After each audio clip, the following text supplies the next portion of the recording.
أيها المزمل قم الليل إلا قليلا نصفه أو انقص منه قليلا أو زد عليه ورتل القرآن ترتيلا إنا سنلقي عليك قولا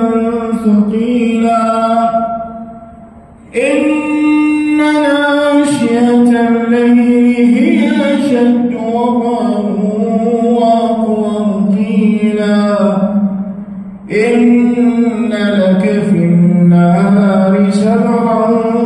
طويلا واذكر اسم ربك وتبتل إليه